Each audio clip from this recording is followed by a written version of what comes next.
En las páginas de diarios, revistas y folletos, publicados en Buenos Aires entre 1875 y 1910, había no solo una cantidad desbordante de noticias y pequeños ensayos sobre temas muy similares a los de la literatura fantástica, sino sobre todo un amplio mosaico de discursos que conformaron, junto con la literatura, representaciones heterogéneas y fabuladas de lo científico.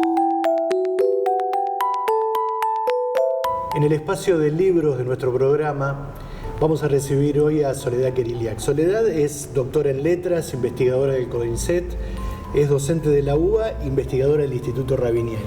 Y como parte de su tesis doctoral empezó a investigar algo muy interesante que tiene que ver con el vínculo de la prensa y de la literatura con la ciencia, que es, bueno, el tema de nuestro programa. De esa tesis surgió un libro que es del que vamos a hablar hoy, que es Cuando la ciencia despertaba fantasías. ¿Qué es lo que te propusiste y qué encontraste, Soledad? Bueno, sí, me propuse en primer lugar, a raíz de una coincidencia fortuita entre el argumento del almohadón de plumas de Horacio Quiroga y una nota que había aparecido en el periódico La Prensa 27 años antes. A raíz de esa coincidencia me propuse buscar si había otras superposiciones entre el periodismo y la literatura fantástica en relación a los temas científicos, ¿no? Y cuando fui al archivo, fui al diario La Prensa, a La Nación, a Caras y Caretas. También miré revistas espiritistas, teosóficas, del ocultismo, de las pseudociencias del fin de siglo. Me hice un festín de archivo porque me di cuenta que esos temas de la literatura fantástica que yo venía trabajando, porque doy literatura en la universidad, se repetían en otras sedes. Y lo que me di cuenta es que en la época existía o podía rastrearse formas de una imaginación científica, una forma en que los legos, o sea, aquellos que no hacían ciencia, pero que eran prolíficos receptores de su discurso, proyectaban imágenes de la ciencia, posibilidades de la ciencia, futuros alcances de la ciencia de su época. Y lo que me di cuenta es que, claro, primero en una época en la que el historiador Eric Hobsbawm dice que predomina una visión mecánica del mundo y que la ciencia del siglo XIX y a los primeros años del siglo XX todavía se corresponde, sus resultados son entendidos por los legos porque se corresponden con sus experiencias de los sentidos, digamos. Es una ciencia todavía comprensible. Pero esta ciencia que traía descubrimientos que parecían mágicos, como los rayos X, o que había vida microscópica, como decía Pasteur, o que se podían licuar gases, impactaban de forma maravillada en el público, ¿no? Es decir, ¿qué diferencia habría entre rayos X que pueden atravesar un cuerpo opaco y revelar su interior que descubrir la telepatía? Que debían ser otros rayos, ¿no? Estas eran las proyecciones vulgarizadas, las proyecciones de la prensa y las proyecciones de los espiritualistas de la época y también de la literatura.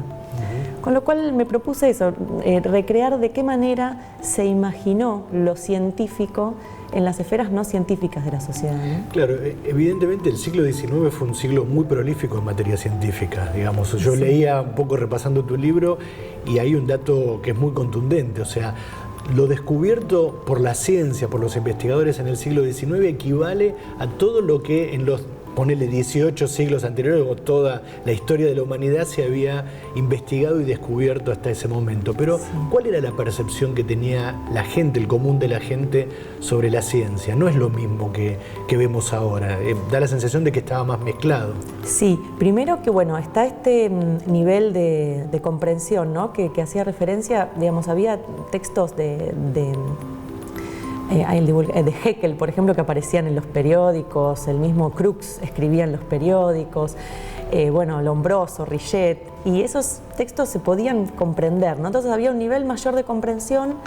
La ciencia se reseñaba como noticia también en los periódicos y semanarios, ¿no? Los descubrimientos constituían una noticia, de la misma manera que había noticias policiales, etcétera, ¿no?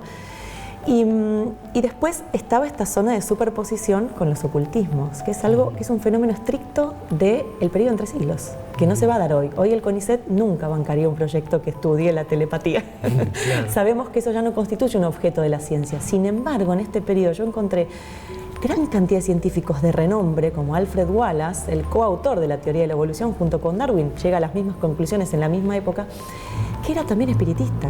O sea, un científico de la Real Sociedad de Londres era también espiritista y sostenía que el Homo sapiens debía tener algo más, que su ciencia no podía responder. Entonces, esta todavía esta posibilidad que tenían las pseudociencias, los espiritismos, los orientalismos, de convertirse en disciplinas científicas, a mí me fascinó, porque encontré en revistas espiritistas argumentos casi positivistas. Debemos probar la materialidad del espíritu y por eso hay que invitar científicos para que corroboren qué es esto que pasa aquí. Y la literatura de la época se hizo eco de estas superposiciones y las llevó al extremo, ¿no? Entonces encontramos monos que son dobles astrales de otro humano, reencarnaciones, evoluciones, licuación de gases del gas del pensamiento, ¿no? Encontré ese tipo de temas en la literatura del periodo, que es como la temprana ciencia ficción argentina.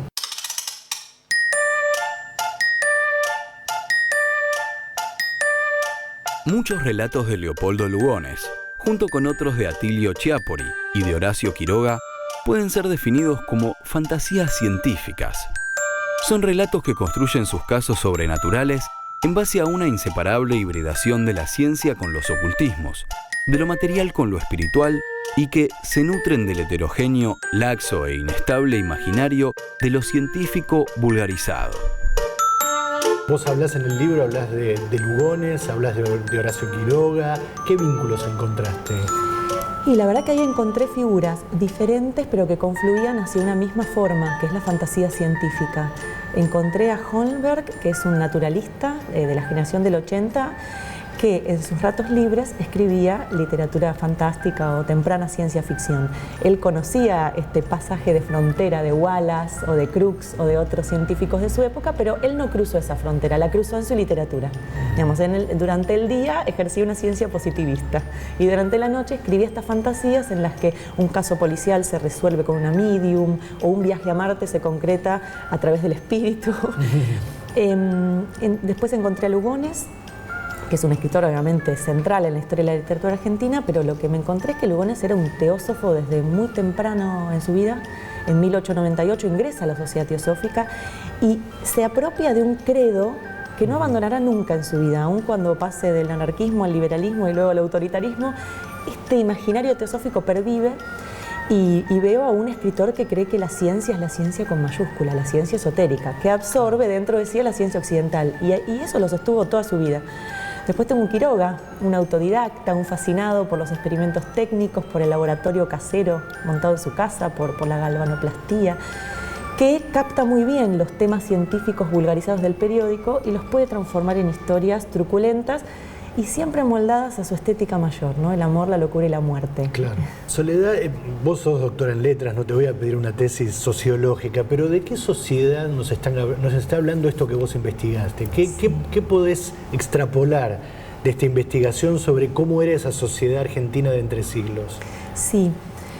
Yo en el libro utilicé ciertas categorías que me las probé en los estudiosos de la cultura adscriptos al marxismo, ¿no? Los que tienen esa teoría cultural más materialista, como Jameson o Williams. Y Williams habla de un concepto que es la estructura del sentir o estructura del sentimiento, que es algo que caracteriza una generación, ¿no? Una forma de tramitar sensiblemente los pensamientos o de pensar los sentimientos. Y que es identificable en una determinada época. Yo en esta época, no sé si puedo hablar de la sociedad en su conjunto, que es muy compleja y está en un proceso de transformación muy grande, sobre todo en la Argentina, es la época de la modernización en la Argentina, con todas las tensiones y contradicciones que eso implica. Pero sí encuentro una sensibilidad respecto de lo científico, que va en contra de lo que yo he leído en muchos trabajos. En esta época no encontramos la ciencia por un lado y el espiritualismo por el otro. Eso es mentira. Acá hay una superposición de sensibilidades y se piensa que lo científico viene a reemplazar un poco lo mágico. Claro. Y también provee toda una estructura de conocimientos que permite adquirir creencias más razonadas. Yo encontré muchas subjetividades que no eran interpeladas por el catolicismo, las iglesias tradicionales, y que se van hacia el espiritualismo sin abandonar su fe en la ciencia, ¿no?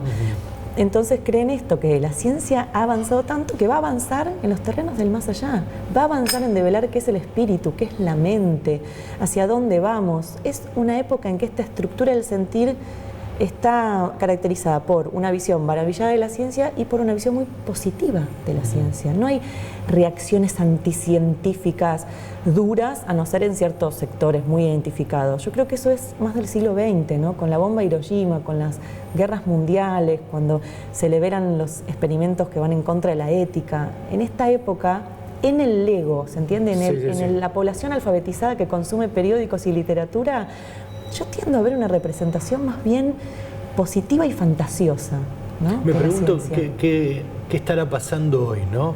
Porque hoy casi es inevitable que cualquier diario, revista, que los noticieros de televisión, que los canales, como es hoy la televisión pública, pero muchos otros canales, tengan espacios muy centrales dedicados a la ciencia. ¿De qué pensás que nos está hablando eso? No, yo creo que eso es un renacer o vuelve a aparecer la ciencia en la vida cotidiana de todos nosotros, porque se empieza a hacer, no es que se empieza, siempre se hizo, pero se le dio un impulso muy fuerte a la ciencia en la Argentina. Volvió una época de mucha inversión, de desarrollo del CONICET, de desarrollo de las agencias, de visibilidad de lo que se hace, ¿no? Que eso no era tan frecuente. ¿Cómo visibilizábamos la ciencia en los 90? Que te morías de hambre si hacías ciencia, ¿no es cierto? Sí. Que no había infraestructura para desarrollarse, que lo mejor era irse afuera y contribuir tu brillante formación en las universidades nuestras nacionales, enciclopédicas, con largos grados, ir doctorarte afuera y contribuir a donde había guita. Y hoy la ciencia tiene una presencia mucho más fuerte también en los lectores, en los ciudadanos. Yo eso lo celebro muchísimo. Y también las ciencias humanas o las humanidades entendidas dentro, ¿no?, de la comunidad científica, porque no es solo la ciencia dura lo que se ha desarrollado. Claro. Los historiadores, los que hacemos historia cultural, literatura, artes, también tenemos ahí nuestro lugar y nuestro ámbito de reconocimiento para poder hacer también transferencia. Digo, el canal Encuentro es un excelente ámbito de transferencia para que todos los que hemos venido formándonos divulguemos esos conocimientos desde la biología hasta las artes, ¿no?, en un canal cultural. Así que yo creo que ahora tiene más presencia y se probó que puede haber ciencia en la Argentina, que hay cosas que nosotros podemos desarrollar. No sé si esto continuará. Gracias, Solé. No, gracias a vos.